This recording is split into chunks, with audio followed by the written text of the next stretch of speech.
I have lived long enough to learn that some people carry burdens no one else can see. They walk among us, looking ordinary. And we never think to ask what weight sits on their shoulders. Most of us only notice when it is too late, when the silence has already done its damage. I saw this truth proven once in a small mountain town called Cedar Ridge. The stagecoach had barely stopped when Clara Holloway saw the crowd. Not a welcoming party, not curious faces, a mob 30, maybe 40 people circled around something she could not see.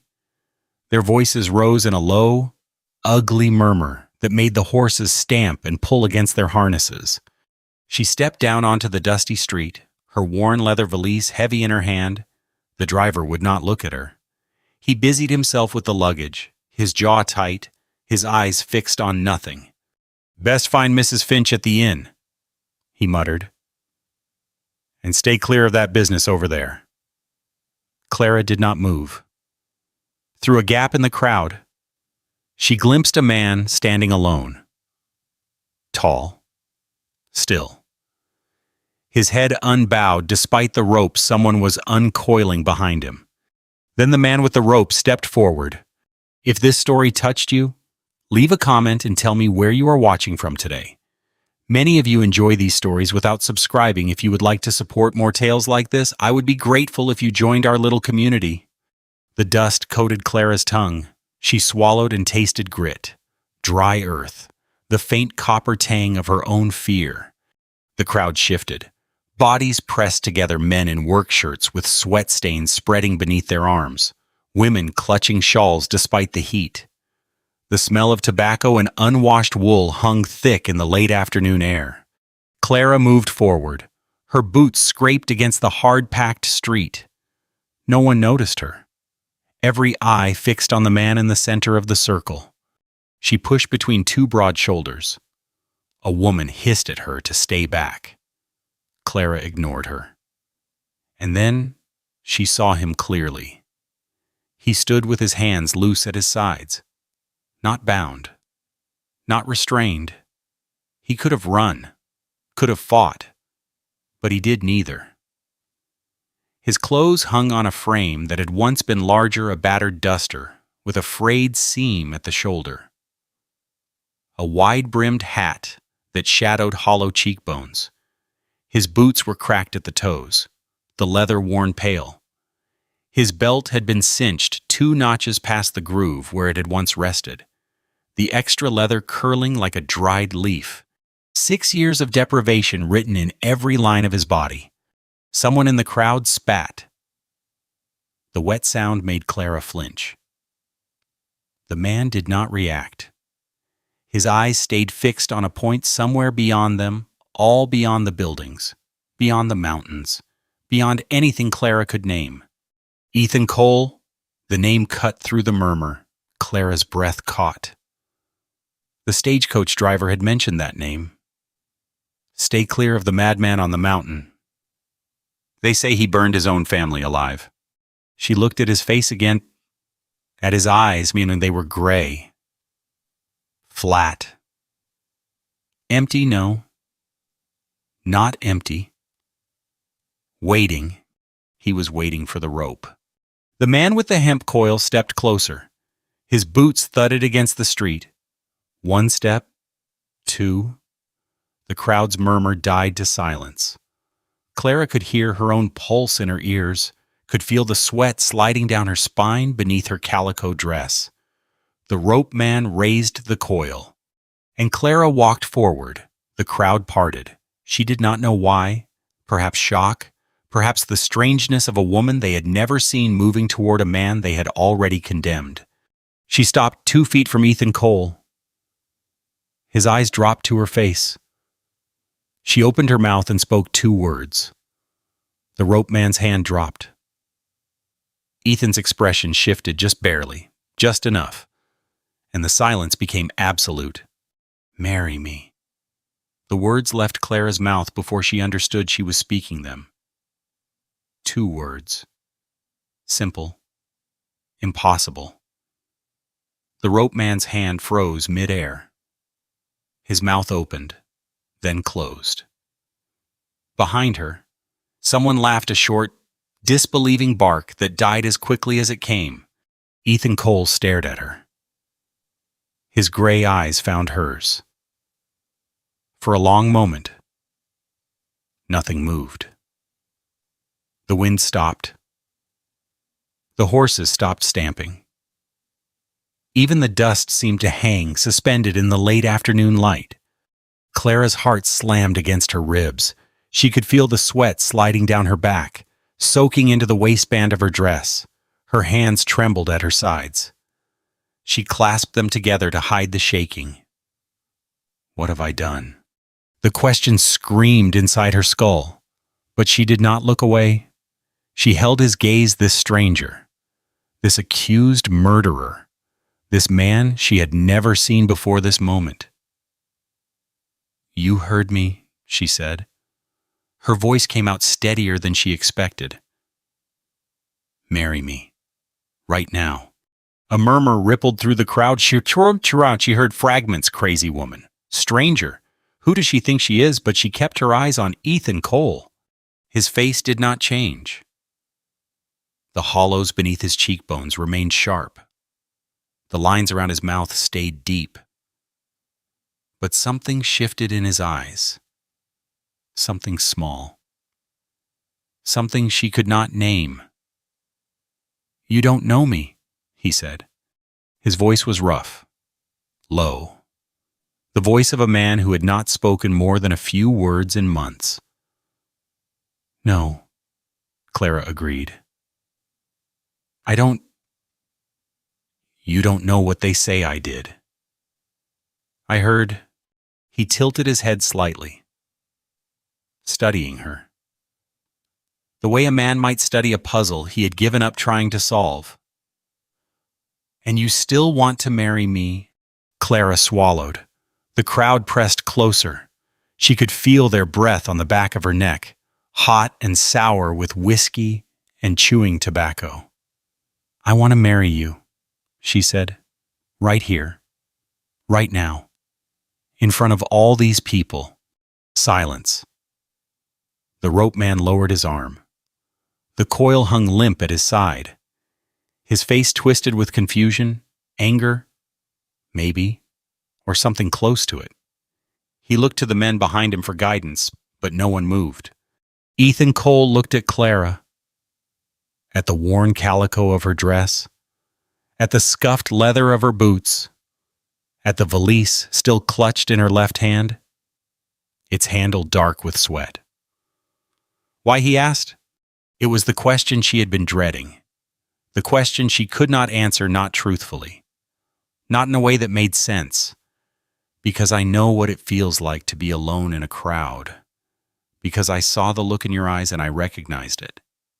Because if I walked away now, I would never forgive myself. But she could not say any of that. Not here.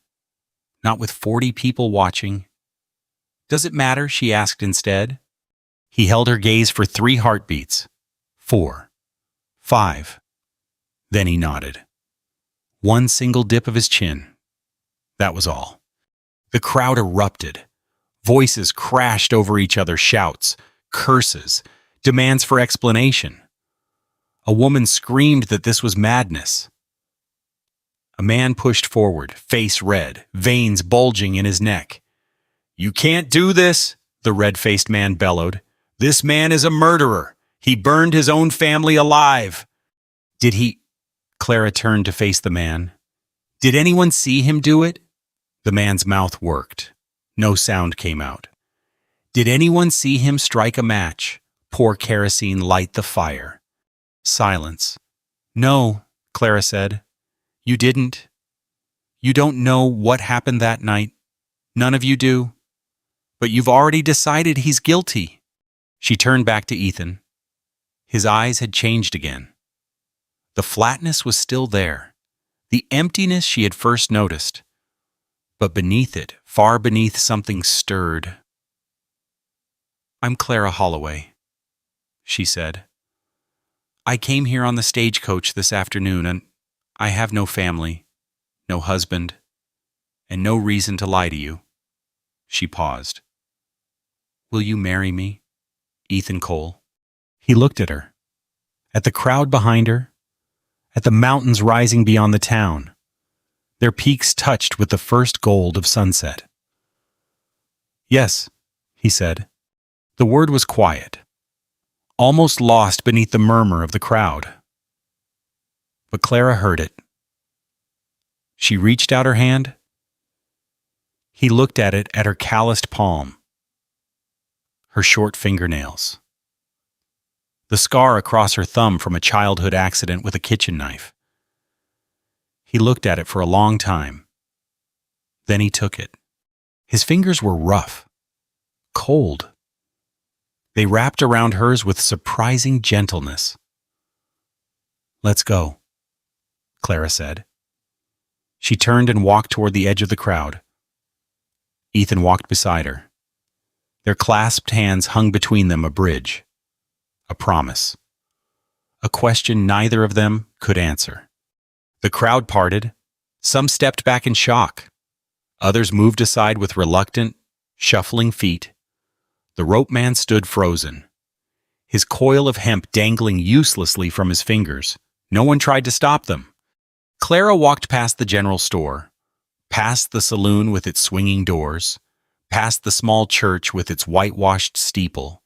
She walked until she reached a wagon hitched to a draft horse at the far end of the street. Ethan stopped beside it. This is mine, he said. Clara looked at the wagon, weathered wood, canvas covering, a seat worn smooth by years of use. Then let's go, she said again. He helped her up onto the seat. His hands were careful, impersonal, the hands of a man who had not touched another person in a very long time. He climbed up beside her, took the reins.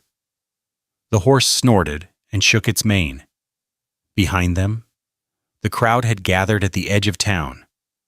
Clara could feel their eyes on her back, 40 pairs of eyes, watching, judging, waiting to see what would happen next.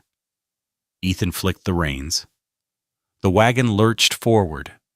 The town fell away behind them. The road climbed upward, winding through pine trees and granite boulders. The air grew cooler. The shadows lengthened. Clara sat beside her new husband, this stranger whose name she had learned only minutes ago, and watched the mountains grow closer. Neither of them spoke.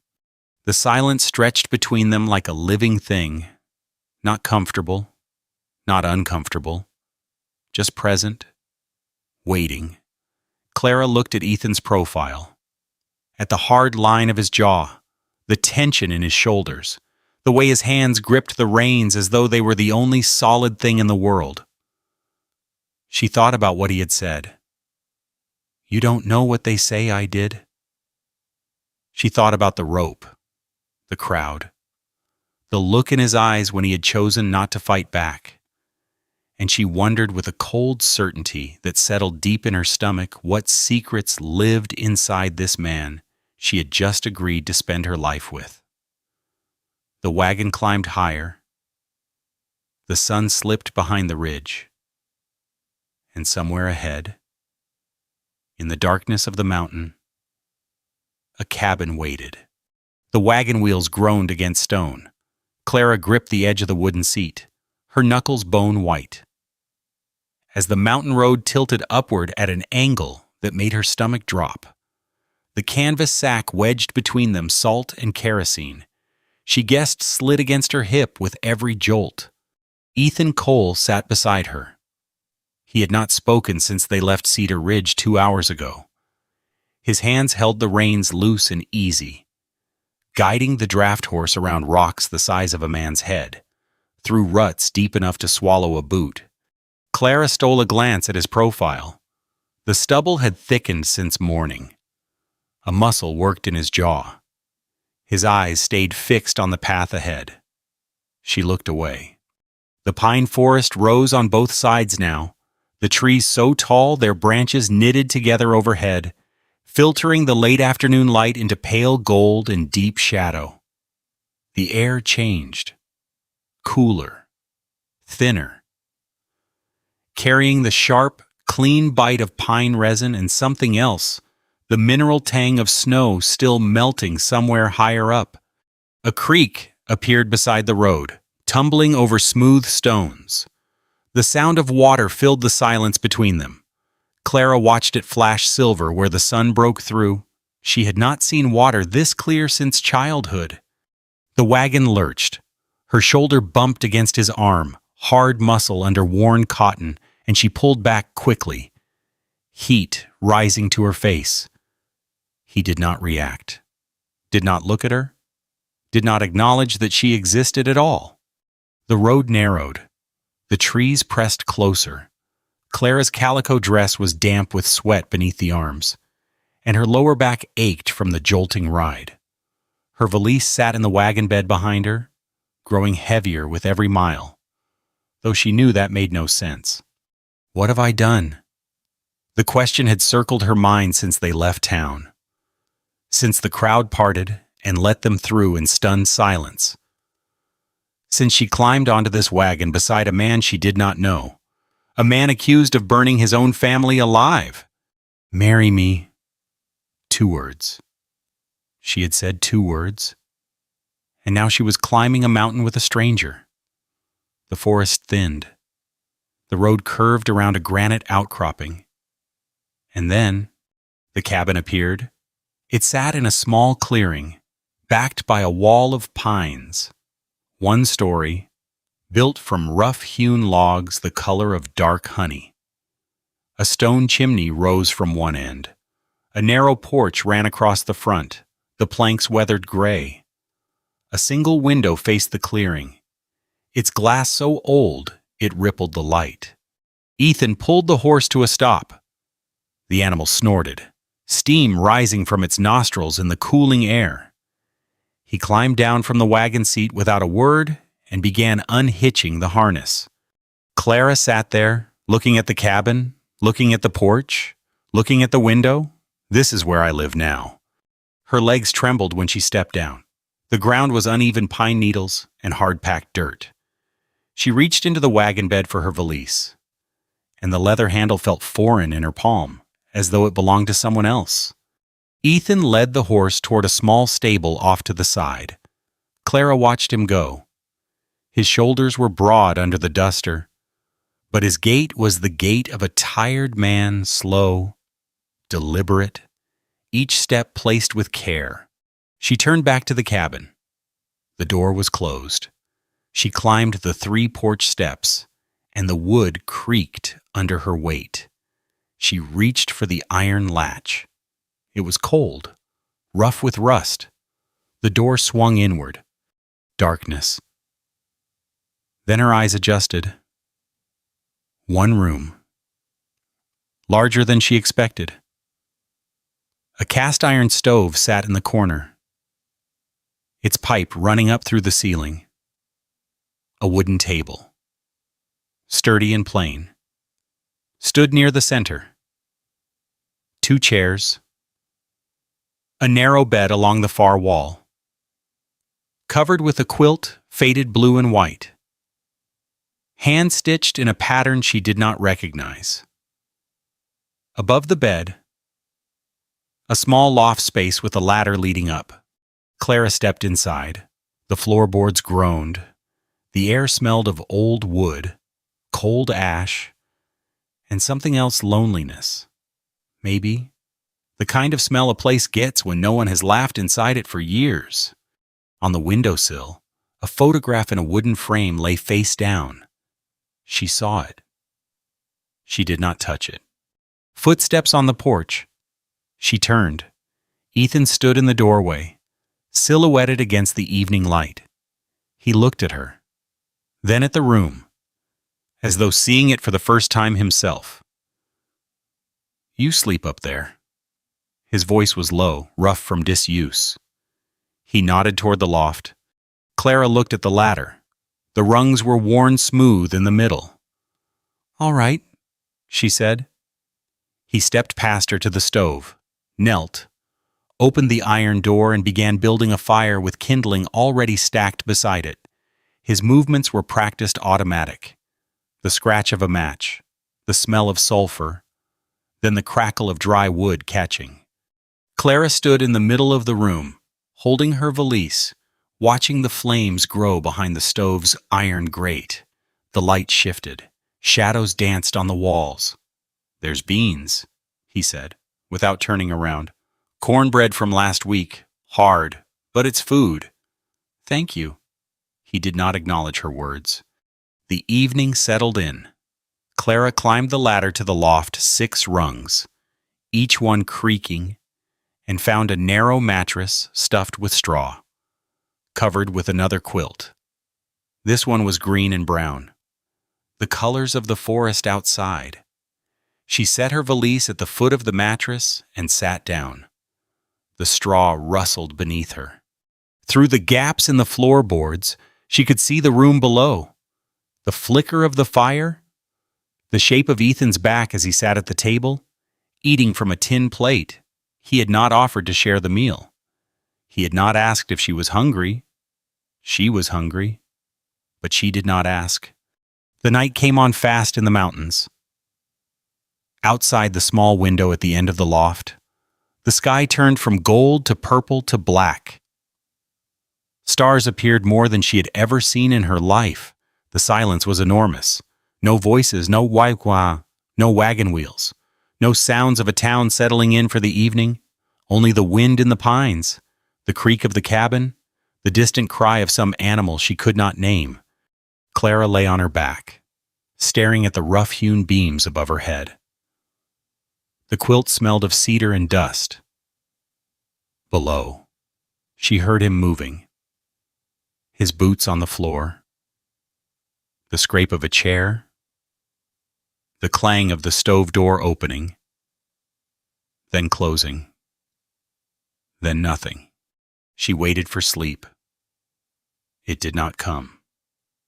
Instead, she listened. The fire popped and hissed. The wind picked up, rattling the window glass. Somewhere, a branch scraped against the cabin wall. And then footsteps. Not inside. Outside. Clara held her breath. The footsteps stopped. Started again. Circled the cabin slowly, moving from the front to the side to the back. She sat up. Her heart thudded against her ribs. Below, through the gaps in the floor, she saw Ethan rise from the table. He moved to the wall where an old rifle hung on 2 iron pegs. His hand reached up and stopped. He stood there, listening.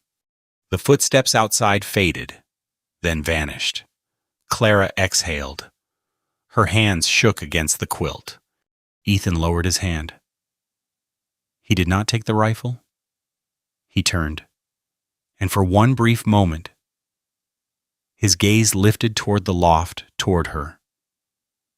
In the firelight, she saw something in his face. Not fear, something older. Something that had lived in him for years. Then he looked away, and Clara realized, with a cold certainty that settled into her bones whatever had circled this cabin in the dark. Ethan Cole knew exactly what it was. Clara woke before dawn. Gray light filtered through the small window at the end of the loft. She lay still, listening. Below, the stove door clanged. Footsteps crossed the floor. The cabin door opened, then closed. She sat up. The straw mattress rustled. Her back ached from the unfamiliar bed, and her neck had a crick that made turning painful. She rubbed her eyes, then climbed down the ladder in her stockinged feet. The main room was empty. The fire in the stove had been banked. Orange coals glowed through the grate. A tin coffee pot sat on the stovetop, steam curling from its spout. Beside it, a tin cup. Clara poured the coffee. It was strong, black, and scalding. She wrapped both hands around the cup and stood by the window, looking out at the clearing. Ethan emerged from the small stable, leading the draft horse by its halter. He walked the animal to a hitching post near the woodpile and tied it off. Then he picked up an axe that leaned against the cabin wall and began splitting logs. Clara watched. The axe rose, fell, rose again. Each swing was smooth, unhurried. The motion of a man who had done this 1,000 times. Wood cracked and tumbled. Steam rose from the horse's flanks in the cool morning air. She drank her coffee, set down the cup. Then she rolled up her sleeves, tied back her hair with a strip of cloth from her valise, and went to work. The cabin was not dirty, but it was neglected. Dust lay thick on the windowsill. Cobwebs clung to the corners of the ceiling. The table had water rings from forgotten cups, and the floor had not been swept in weeks, maybe months. Clara found a broom behind the stove. The bristles were worn flat on one side. She swept the floor anyway, working from the corners toward the door, pushing dust and pine needles and the husks of dead insects out onto the porch. When she looked up, Ethan was standing by the woodpile, watching her. She met his gaze, held it. Then she went back inside and started on the table. By mid-morning, she had scrubbed the tabletop with water from the creek, washed the few tin dishes stacked beside the stove, and aired out the quilts from the bed. She hung them over the porch railing, beating them with the flat of her hand until dust clouds rose and drifted away on the breeze. Her arms burned. Sweat dampened her collar. She had not worked this hard since leaving her aunt's house 3 years ago. But the ache in her muscles was almost welcome. It gave her something to focus on besides the silence. Ethan came and went. He carried wood to the pile beside the stove. He hauled water from the creek in a wooden bucket. Once. He stood in the doorway for a long moment, watching her scrub the inside of the stove's ash box, and then he was gone again, without a word. Clara did not try to fill the quiet. She had learned long ago that some silences were not meant to be broken. In the afternoon, she walked behind the cabin. The land sloped gently upward toward the tree line. A small creek ran along the eastern edge, its banks thick with ferns and moss. And there, between the cabin and the creek, lay a patch of ground different from the rest flatter, cleared of large rocks, bordered by a low ring of stones that had been placed with deliberate care. A garden, or what had once been a garden. Weeds choked the space, now tall grasses, thorny brambles, the dried stalks of last year's wildflowers. But beneath the tangle, Clara could see the rose. Straight lines in the dirt, faded but still visible. She knelt at the edge, pulled at a weed. The roots came up easily, trailing dark soil. The earth here was good, rich, loamy, the kind that held water without turning to mud. She pulled another weed, and another. The sun moved across the sky. Shadows lengthened. Her knees grew damp from the ground. Her fingernails filled with dirt, but she kept working, clearing one small section at a time, until a square of dark earth lay exposed. Footsteps behind her. She did not turn. She knew who it was. Ethan stood at the edge of the old garden, looking down at what she had done. His face gave nothing away. His hands hung loose at his sides. "This land here," Clara said, "could something grow?" She did not look at him when she spoke. She kept her eyes on the dirt, on the weeds she had pulled, on the neat pile of roots and stalks beside her knee. The silence stretched. A bird called somewhere in the pines. The creek murmured over stones. "Soil's good," he said finally. His voice was rough, like a door that had not been opened in years. "Gets enough sun." Clara nodded. She reached for another weed. Behind her, she heard him walk away, then return. She glanced over her shoulder and saw him carrying a wooden-handled hoe, its blade dark with rust, but still sharp enough to bite into earth. He did not offer it to her. He did not speak. He simply walked to the far end of the garden plot and began breaking up the soil. They worked side by side until the light turned gold and the air grew cool. Neither spoke. The only sounds were the chunk of the hoe, the scrape of Clara's hands in the dirt, the distant chatter of a squirrel in the trees. When the sun touched the ridge, Ethan stopped. He leaned on the hoe handle. Breathing hard. His shirt was dark with sweat between the shoulder blades. Clara's calico dress was stained at the knees, and her hands were raw. She sat back on her heels and looked at what they had done. A corner of the old garden was clear now, dark earth turned and ready. It wasn't much, but it was something. Ethan walked back to the cabin without a word. Clara followed. Inside, he built up the fire. She found the sack of beans and the hard cornbread he had mentioned the night before. She soaked the bread in water to soften it, set the beans to heat on the stove. They ate at the table. 2 tin plates, 2 tin cups of coffee. The fire crackled. Outside, the first stars appeared through the window glass. "Why did you do it?" His voice cut through the quiet.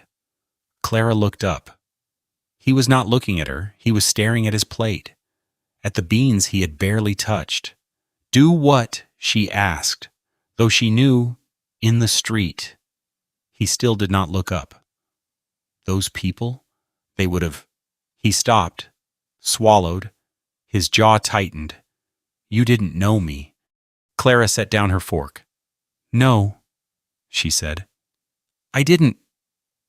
Then why? She thought about the question. She had thought about it every hour since leaving Cedar Ridge, and still she did not have an answer that made sense, not one she could put into words. "I know what it feels like," she said finally, "to stand alone. To have everyone look at you like you're..." She stopped. The word caught in her throat. "Like you're nothing." His eyes lifted. Gray. Flat. But something moved behind them now. Something that had not been there before. "You don't look like nothing," he said. Clara's breath caught. The fire popped. A log shifted, sending sparks up the chimney. She opened her mouth to respond, and then she heard it. Hoofbeats. Coming up the mountain road. Fast. Ethan was on his feet before she could blink. He moved to the window, pressed himself against the wall, and peered out into the darkness. The hoofbeats stopped. Silence. Then a man's voice, calling from somewhere near the clearing. "Cole, Ethan, Cole." Clara's heart slammed against her ribs. The voice was harsh, familiar somehow, though she had only been in Cedar Ridge for a few hours. "We ain't done with you. Cole, you hear me? This ain't over." Ethan did not move, did not respond. His hand hung at his side, inches from the rifle on the wall. Clara rose from the table. Her legs trembled. She crossed to the window and stood beside him, close enough to feel the tension radiating from his body. Outside, in the darkness, she heard the shuffle of horses. More than one. 3. Maybe 4. Then another voice, younger, angrier.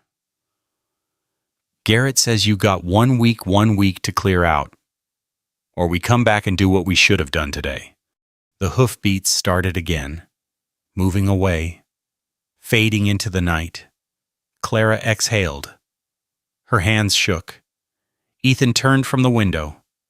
In the firelight, his face was hard, set, but his eyes held something she had not seen before. Not anger, not resignation, fear. "Who is Garrett?" Clara asked. Ethan did not answer.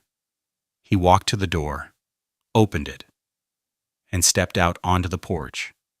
Clara followed. The clearing was empty. The stars burned cold overhead. The only sound was the wind in the pines. Ethan stood at the edge of the porch, looking out at the darkness. His hands gripped the railing until his knuckles went white. "Silas Garrett," he said quietly, "owns the biggest ranch in the valley. He was there the night of the fire." He paused, drew a breath. "He was the first one to call me a murderer." Clara felt the cold settle into her bones. "And his brother Marcus," Ethan continued, his voice barely audible. "Marcus was there too, but nobody talks about that." 3 weeks passed. Clara learned the rhythms of the mountain.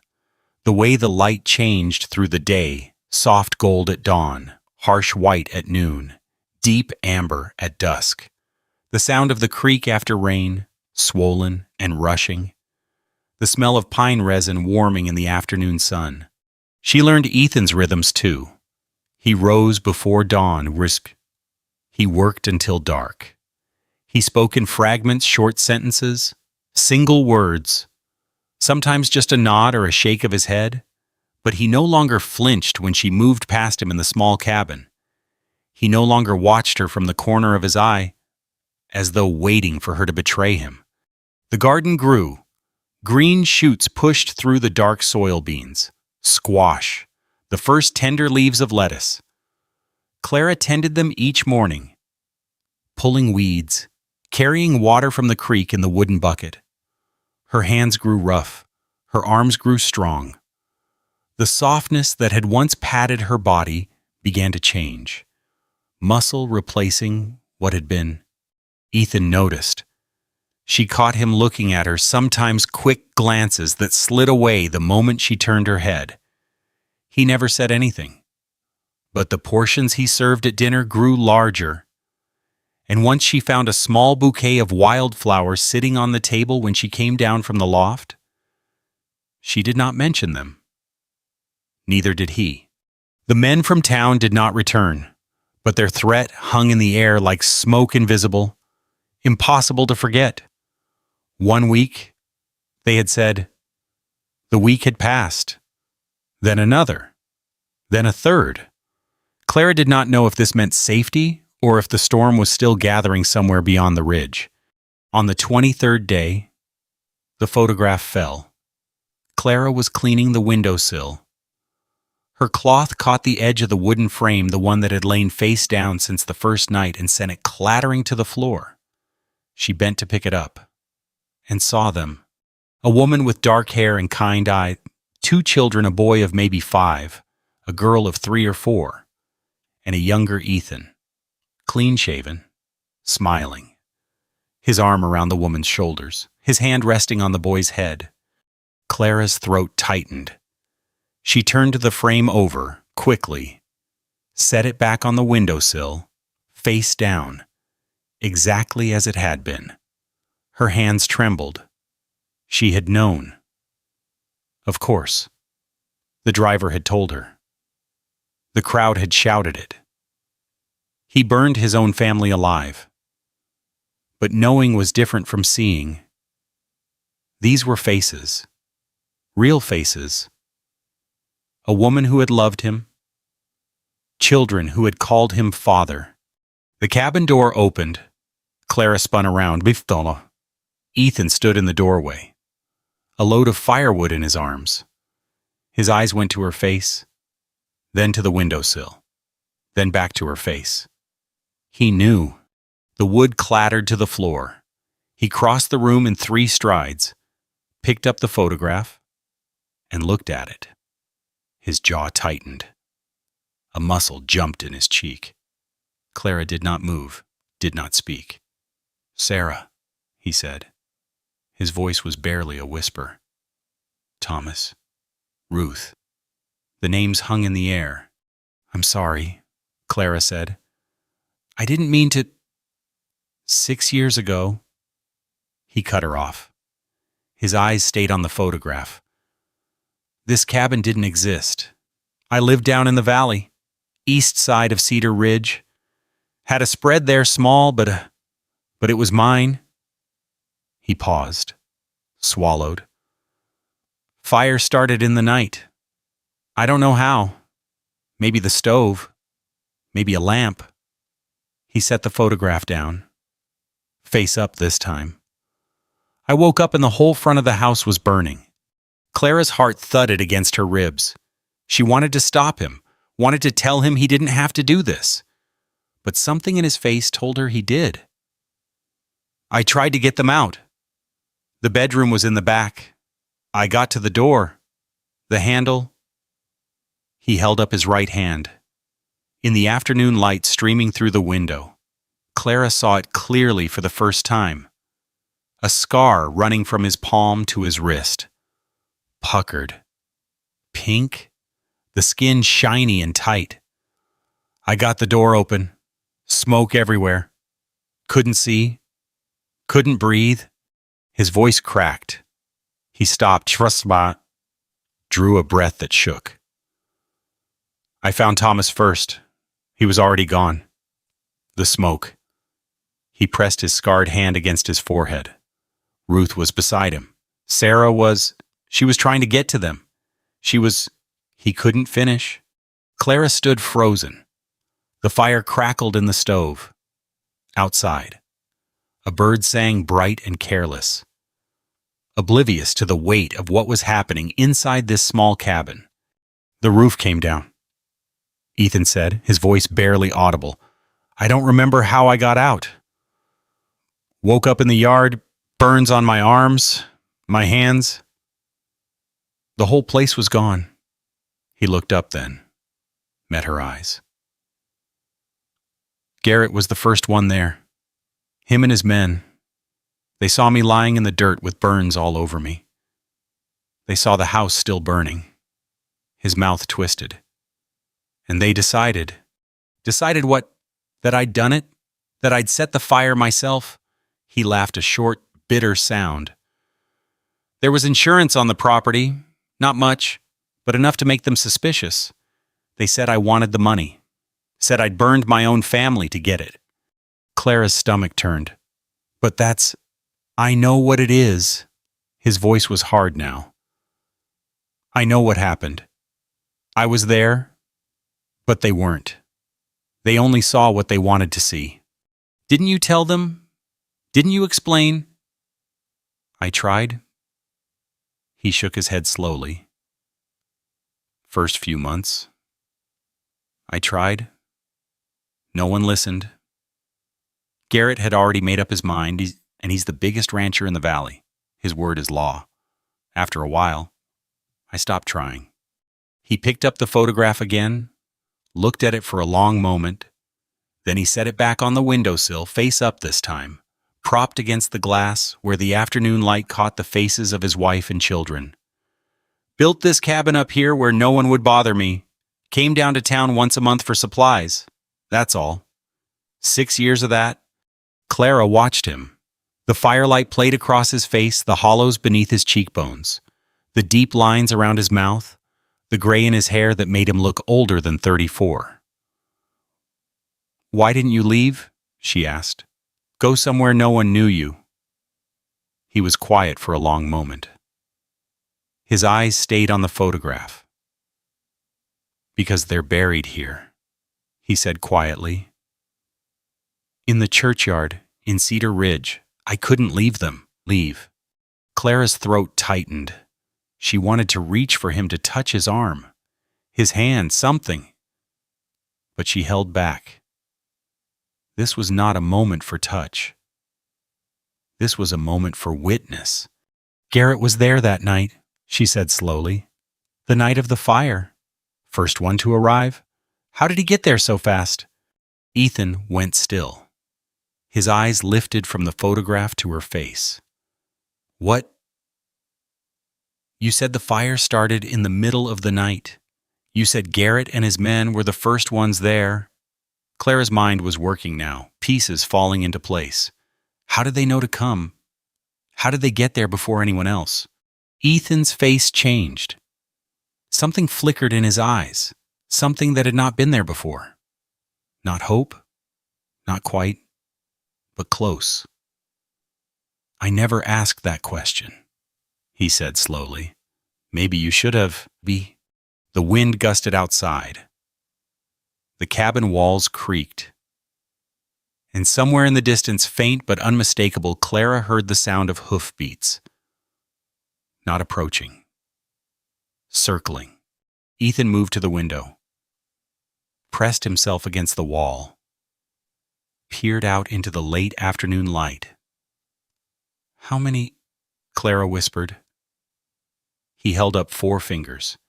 Clara's heart slammed against her ribs. She looked at the rifle on the wall, at the door, at the photograph of the family Ethan had lost. The hoofbeats stopped, and then a voice loud, commanding, familiar from that night 3 weeks ago, called out from the clearing. Cole, come out. We need to talk. Ethan's jaw tightened. He reached for the rifle. Clara caught his arm. Wait, she said. Let me go first. Clara stepped onto the porch before Ethan could stop her. The late afternoon light hit her face warm, golden, deceptive. 4 men sat on horseback in the clearing. Their horses stamped and snorted, breath steaming in the cooling air. Dust clung to their boots, their hats, the sweat-darkened flanks of their mounts. And in front of them, on a bay gelding with a white blaze, sat Silas Garrett. He was older than Clara had expected. 50, maybe 55. Broad shoulders going soft, a gut that strained against his vest. But his eyes were sharp and cold. The eyes of a man who had never been told no. Beside him, on a smaller horse, sat a boy. 10 years old, maybe 11. Dark hair. Narrow face. He held the reins too tight, his knuckles white against the leather. Garrett's son. Mrs. Cole. Garrett's voice dripped with mockery. Didn't expect you to still be here. Figured you'd have come to your senses by now. Clara's hands trembled at her sides. She clasped them together behind her back. This is my husband's land, she said. You're not welcome on it. Garrett laughed. The sound was harsh, barking. The men behind him joined in nervous laughter, the kind that sought approval. Your husband. Garrett shook his head. Your husband is a murderer. Mrs. Cole. Burned his own wife and children alive for insurance money. The whole valley knows it. The whole valley believes it, Clara corrected. That's not the same thing. Garrett's smile faded. He leaned forward in his saddle. Leather creaking. You've got a mouth on you. Woman. Somebody should have taught you better. My mother tried. It didn't take. The men behind Garrett shifted. One of them younger, with a thin mustache and nervous eyes, put his hand on his hip, near where a pistol hung. Clara's heart slammed against her ribs, but she did not step back. She did not look away. What do you want, Mr. Garrett? I want your husband off this mountain. Garrett's voice hardened. I want him gone from Cedar Ridge, gone from this valley, gone from anywhere I have to see his face or hear his name. Why? The question hung in the air. Garrett's face reddened. Because he's a killer. Because decent people shouldn't have to. No, Clara cut him off. Why do you care? You've got the biggest ranch in the valley. You've got men, money, power. Ethan Cole lives in a one-room cabin on a mountain. He comes to town once a month for supplies. He doesn't bother anyone. He doesn't speak to anyone. She paused. Why do you care so much about destroying a man who's already destroyed? Garrett's jaw tightened. The veins in his neck stood out. You don't know what you're talking about, woman? Then explain it to me. The silence stretched. The horses shifted. The boy on the small horse looked at his father, confusion plain on his young face. The cabin door opened behind Clara. She heard the footsteps slow, deliberate, and felt Ethan's presence at her back. He did not speak. He simply stood there, solid and silent, his shadow falling across the porch boards. Garrett's eyes moved from Clara to Ethan. Something flickered in them. Not fear exactly, but something close. Recognition. Maybe. The knowledge that the man he had spent 6 years destroying was still standing. Cole. Garrett's voice was tight. Come to hide behind your woman. No. Ethan's voice was calm. Flat. Came to watch? Watch what? Watch you make a fool of yourself in front of your boy. The words landed like a slap. Garrett's face went from red to white. His hand moved toward his hip and stopped. His son was watching. The boy's eyes were wide, fixed on his father's face. Clara saw the moment Garrett realized it, saw the calculation in his eyes. The rage warring with something else pride. Maybe. The need to be a certain kind of man in front of his child. You've got 1 week, Garrett said. His voice shook with barely contained fury. 1 week to pack your things and get off this mountain. If you're still here when that week is up. He paused. Drew a breath. Accidents happen in the mountains. Nobody would ask too many questions. He wheeled his horse around. The men followed. The boy lingered for a moment, looking back at Clara, at Ethan, at the small cabin behind them. Then, he kicked his horse and rode after his father. The hoofbeats faded. The dust settled. The clearing grew quiet. Clara's legs gave out. She sat down hard on the porch steps, her hands shaking, her breath coming in ragged gasps. The adrenaline drained out of her, leaving something cold and hollow in its place.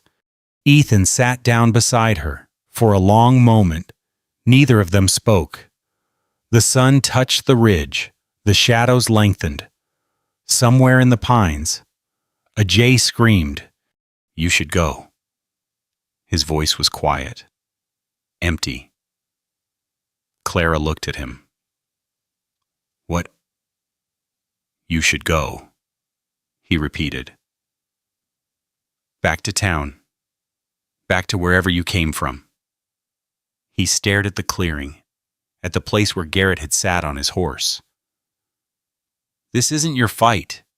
You didn't know what you were walking into when you said those words in the street. You don't owe me anything." Clara felt something rise in her chest.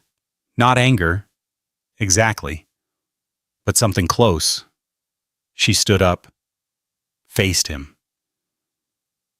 "I'm already here," she said. "Nobody pulled me. Nobody forced me. I walked into that crowd on my own 2 feet. And I said what I said because I meant it." Ethan looked up at her. His gray eyes were tired. Old. "They'll come back," he said. "Garrett doesn't make threats he doesn't keep.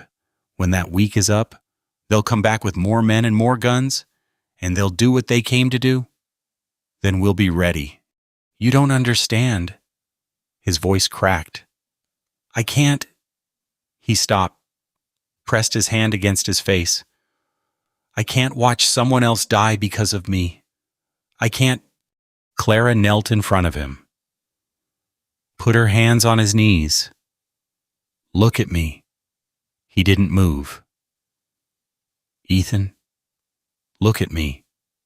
Slowly, he lowered his hand. His eyes met hers. "Do you want me to go, she asked. The question hung between them. The wind stirred the pines. The last light of day faded from the sky. His mouth opened, closed. No sound came out besides but his eyes said everything. Clara stood, held out her hand. "Then let's go inside," she said. "We've got work to do." He looked at her hand, at her face, at the cabin behind her, where a fire crackled in the stove and a photograph sat on the windowsill, faces turned toward the fading light. He took her hand.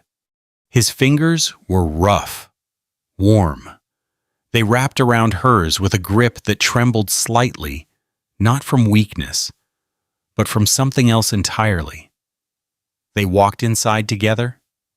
The door closed behind them, and outside, in the gathering darkness, Clara heard what Ethan had not mentioned, what he had been too focused on Garrett to notice.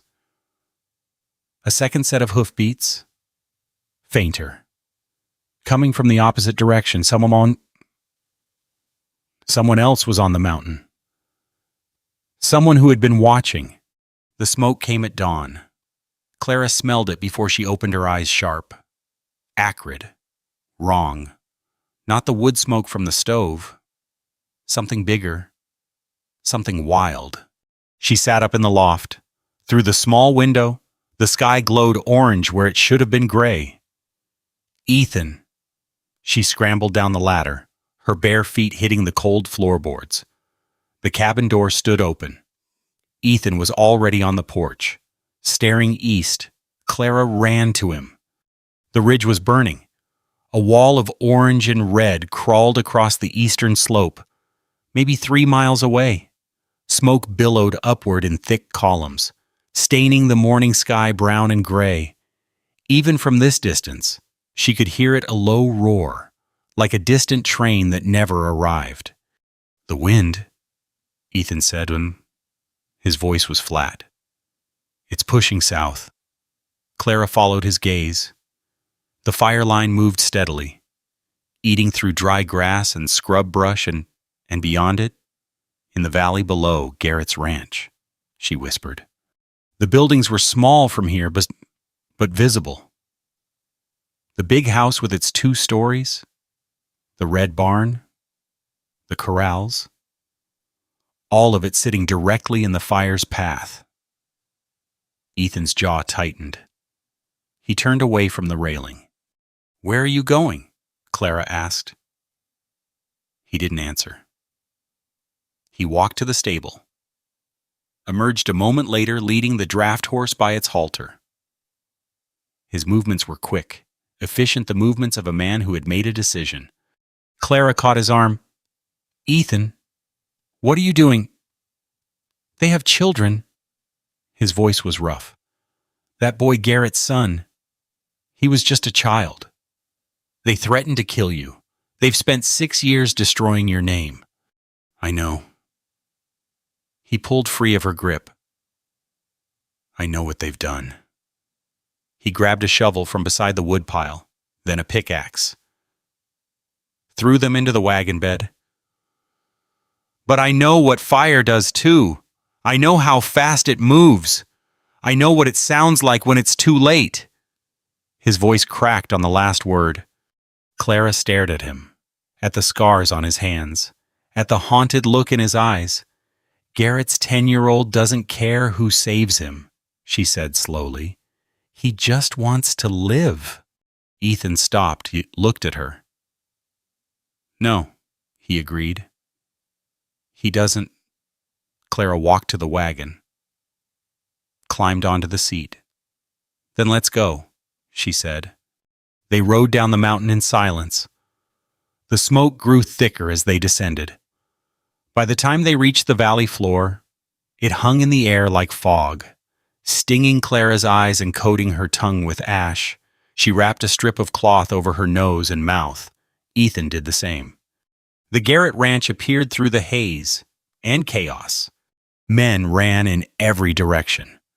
Some carried buckets from the well. Others beat at the grass with blankets and shovels. A woman stood on the porch, clutching a crying child, her face streaked with soot. Horses screamed in the corral, stamping and kicking at the fence rails. And in the middle of it all, Garrett himself, shouting orders that no one seemed to hear. The fire was close now, less than a quarter-mile from the nearest fence. The dry grass crackled and hissed as it burned, flames licking forward with every gust of wind. Ethan pulled the wagon to a stop at the edge of the yard. He climbed down. Clara followed. Garrett saw them.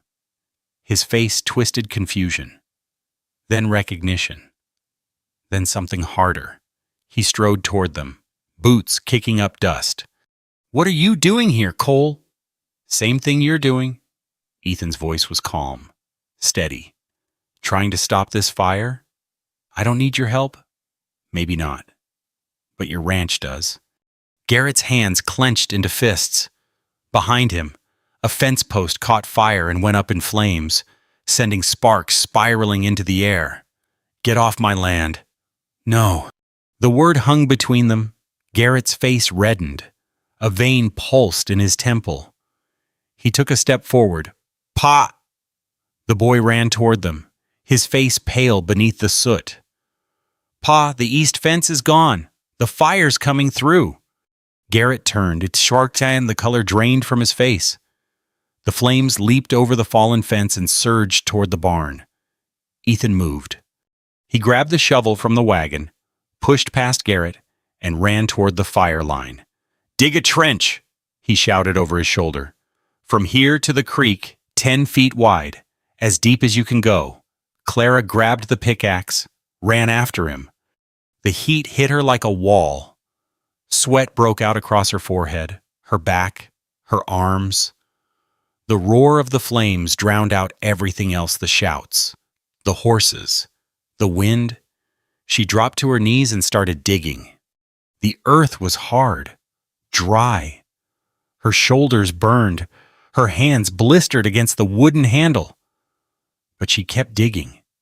Beside her, Ethan worked with a fury she had never seen. His shovel bit into the ground. Throwing dirt and roots aside, his face was set. His eyes fixed on the trench growing beneath his hands. One of Garrett's men appeared beside Clara. Then another. Then 3 more. They didn't speak. They just picked up tools and started digging. The trench grew, 5 feet wide, 6, 7. The fire reached the edge of the cleared ground and paused. The flames licked at the dirt, found nothing to burn, and for a moment held. "It's working," someone shouted. But the wind shifted. A gust came from the north, pushing embers over the trench, over the cleared ground toward the barn. One landed on the roof. Then another. Smoke began to curl from the weathered shingles. "The barn!" Clara screamed. Ethan dropped his shovel and ran. Clara followed. They reached the barn just as the first flames appeared, small tongues of orange licking along the edge of the roof. "Steinu!" "Water!" Ethan shouted. "Buckets, anything." Men appeared with buckets from the well. They formed a line, passing water hand to hand. Ethan climbed a ladder to the roof, his boots slipping on the shingles, and began throwing water at the flames. Clara stood at the base of the ladder, passing buckets up. Her arms screamed. Her lungs burned from the smoke. But she kept moving. 1 bucket, then another, then another. The flames hissed and spat. Steam rose from the wet shingles. For a moment, it seemed the fire would win, the orange tongues spreading, reaching for the dry hay inside. Then slowly, the flames began to die. One by one. The orange tongues flickered and went out. The smoke thinned. The roar faded to a crackle, then to silence. Ethan climbed down from the roof. His face was black with soot. His hands were raw and bleeding. He stood in the yard, swaying slightly, and looked at what they had done. The barn still stood. The house still stood. The fire had burned to the edge of the trench and stopped. Clara walked to him. She didn't speak. She just stood beside him, her shoulder touching his.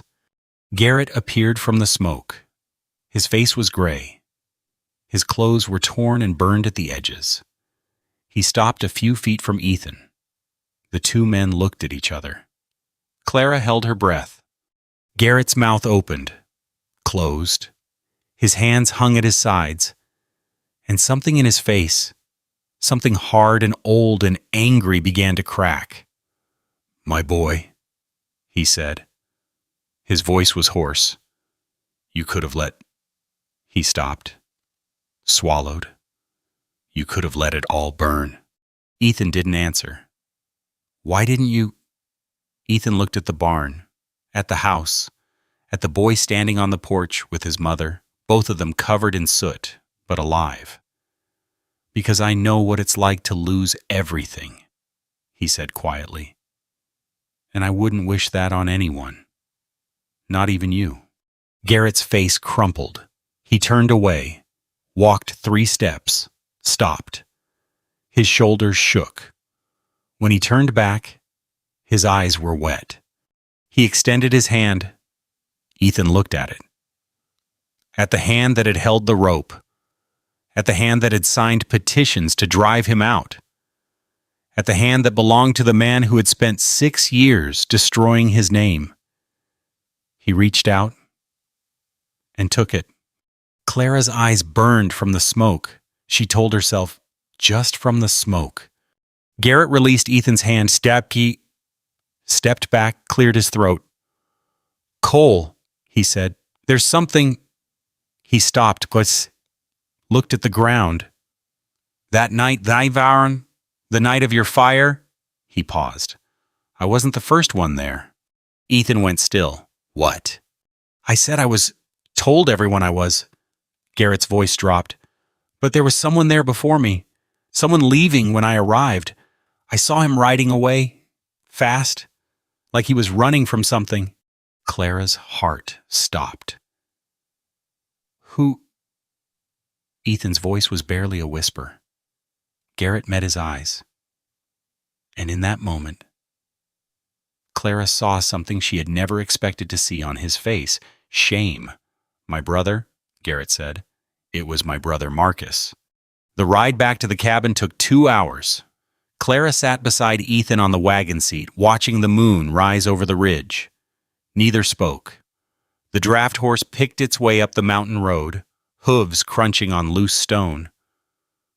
The smell of smoke still clung to their clothes, their hair, their skin. Marcus Garrett. The name hung in the air between them. Unspoken but present. Silas Garrett's younger brother, the one who had left Cedar Ridge years ago after gambling debts went bad. The one nobody talked about anymore. The one who had been seen riding away from Ethan's burning house before anyone else arrived. Clara looked at Ethan's profile in the moonlight. His jaw was set. His hands rested loose on the reins. But something had changed in him. Something she could sense but not name. The tension in his shoulders had eased. The lines around his mouth had softened. For 6 years, he had carried the weight of being blamed. Now, for the first time, someone else had seen the truth. They reached the cabin as the moon climbed high. The clearing was silver in shadow. The pines stood like sentinels around the edges. And there, Sonch, on the porch, Clara's breath caught. A basket. Small. Covered with a checkered cloth. Sitting on the top step as though someone had just placed it there.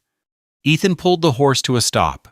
He climbed down slowly, walked to the porch, and picked up the basket. Clara followed. Inside 2 loaves of bread, a jar of apple preserves, a wedge of yellow cheese, and a folded piece of paper. Ethan opened the paper. Read it. His face changed. "What does it say?" Clara asked.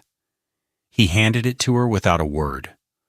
The handwriting was careful, deliberate, the hand of someone who didn't write often but wanted to get it right.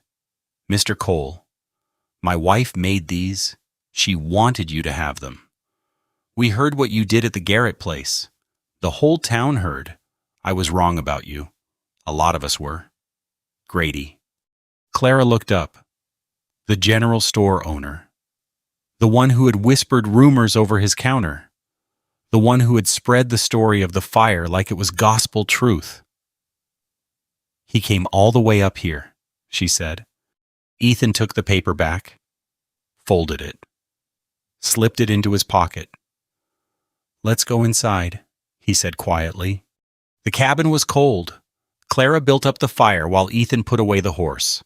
The flames licked at the kindling, then caught, then grew. By the time he came back inside, the room was warm and lit with orange light. They sat at the table, the basket between them. Clara sliced the bread, spread it with preserves. They ate in silence the first real food either had touched since morning. The fire crackled. The wind moved through the pines outside, and slowly, the weight of the day began to lift. "Garrett said he'd talk to the sheriff," Ethan said finally. "About his brother, about what really happened that night." Clara nodded. "Will that change anything?" "I don't know." He looked at his hands, the scarred hands that had dug trenches and thrown water and saved a ranch that belonged to the man who had tried to destroy him. "Maybe. Maybe not. But at least someone knows the truth now. Someone besides me." He paused, swallowed. "And you?" Clara set down her bread. "I believed you before Garrett said anything." "I know." His voice was rough. He stopped, shook his head. "I don't know how to. You don't have to." He looked at her then, really looked at her. And in his eyes, she saw something she had not seen before. Not emptiness, not pain, something warmer, something alive. "Why did you say yes?" she asked. The question had been sitting in her chest for weeks. "In the street, when I asked you to marry me. Why did you nod?" Ethan was quiet for a long moment. The fire popped. A log shifted, sending sparks up the chimney. "Because you were the first person in 6 years who looked at me like I was human," he said. "Not a monster, not a ghost, just a man." Clara's throat tightened. "I didn't know you," she said. I still don't. Not really." "No?" He almost smiled. "But you stayed anyway." She reached across the table. Her fingers brushed his hand, the scarred hand. The one that had tried to save his family and failed. The one that had just saved another family and succeeded. He didn't pull away. They sat like that for a long time. The fire burned low. The moon moved across the sky. And somewhere outside, an owl called a single note, hollow and clear. "I need to show you something," Ethan said. He rose from the table and walked to the windowsill. The photograph, the one that had lain face down for 6 years before Clara had accidentally knocked it over, was still propped where he had left it weeks ago. He picked it up, looked at it, then carried it to Clara. She took it carefully, studied the faces.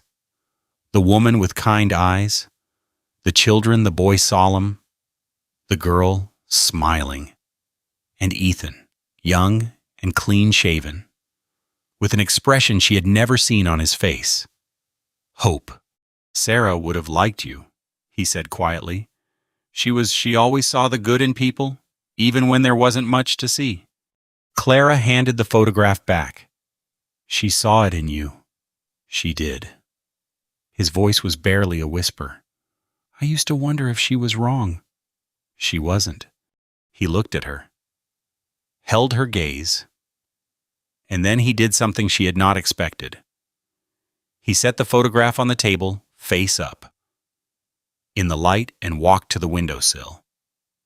He picked up the small clay pot that Clara had brought up from the garden, the one filled with wildflowers she had gathered from the meadow. He placed it beside the photograph. Two things, old and new, loss and life, sitting side by side. They would have wanted me to keep living, he said. Sarah told me that once, before everything. She said, if something ever happens to me, don't you dare stop living. I thought she was joking. His voice cracked. She wasn't. Clara rose from the table. She crossed to him, stood close enough to feel the warmth of his body, to smell the smoke that still clung to his shirt.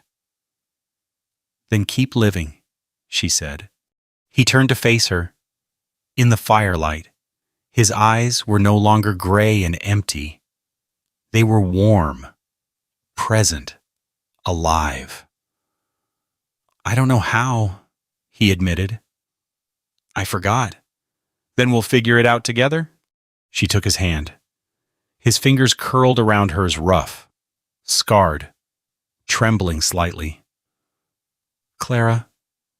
Yes. He opened his mouth, closed it, then, slowly, he lifted his other hand and touched her face gently, as though she might break. Thank you, he said. For walking through that crowd, for saying those words, for staying when you could have left. She leaned into his touch. I wasn't going anywhere.